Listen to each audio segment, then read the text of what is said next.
Ο κύριος Θοδωράκης, παρακαλώ. Ναι, έχω μια έτσι, πολύ ειλικρινή απορία. Πώς επελέγει το κοινωνικός σύνδεσμος? Δηλαδή, για το κοινωνικός, να είμαι ειλικρινής, έχω πολλές ερμηνείες, ξέροντάς σας. Το σύνδεσμος συνήθως χρησιμοποιείται έτσι, από όσο μπορώ να θυμηθώ, για στρατιωτικού ή αστυνομικού τύπου συμπράξεις.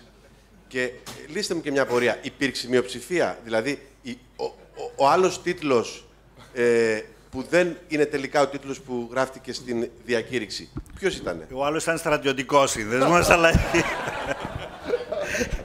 Λοιπόν, κύριε Θοδωράκη, καταρχήν λέτε να πω κάτι. Ότι δεν έχουμε επικοινωνιολόγους. Έτσι. Και αυτό είναι σημαντικό, γιατί ξέρω ότι πολλά κόμματα γίνονται με γκάλωπ, με μελέτες και έρευνες αγοράς και ούτω καθεξής. Έγινε ο τρόπος που λειτουργούμε, είναι ότι αυτοί που βλέπετε να υπογράφουν σε ομάδες μικρότερες, μεγαλύτερες, συναντιόμαστε, τρώμε μαζί, κουβεντιάζουμε, ξανασυναντιόμαστε, τηλεφωνιόμαστε, ανταλλάσσουμε email. Στην πορεία ακούστηκαν, όπως σε κάθε τέτοια περίπτωση, εκατοντάδες ονόματα και δεν τα θυμούμε όλα. Αυτό όμως που υπήρξε, να σας πω, επειδή εγώ έβαλα τη λέξη σύνδεσμος, έτσι, θέλω εδώ να επικαλεστώ το μαθηματικό μου παρελθόν, ότι η έννοια συν ήταν ένα μεγάλο σύμβολο για μένα, όπως ήταν και ο δεσμός, και όχι μόνο στα μαθηματικά, και στην ανθρώπινη ζωή. Και αυτή η λέξη με επηρέασε πολύ. Άρα εγώ εισήγαγα αυτή τη λέξη, γιατί μου φαινόταν μια λέξη καταρχήν που δεν είναι στο τρέχον λεξιλόγιο, που έχουμε συμμαχίες, κόμμα, κίνημα και όλα αυτά που είναι λιγάκι φθαρμένα. Θέλαμε σίγουρα μια λέξη που περιγράφει και μας φάνηκε μια ζεστή και ουσιαστική λέξη.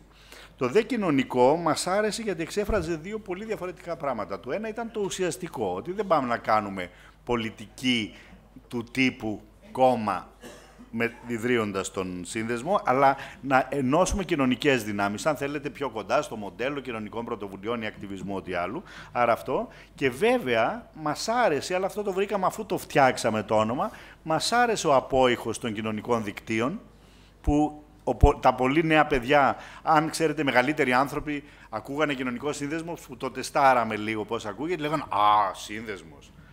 Δηλαδή στρατιωτικός σύνδεσμος. Και οι νεότεροι λέγανε «Α, κοινωνικά δίκτυα». Οπότε, έτσι, αν θέλετε, υπήρξε μια ισορροπία και δεν ψηφίσαμε, πρέπει να σας πω, ούτε αποφάσισε κάποιος δικτάτορα. Αυτό κάποια στιγμή, με έναν φυσικό δημιουργικό τρόπο μιας ομάδας, καταλήξαμε εκεί.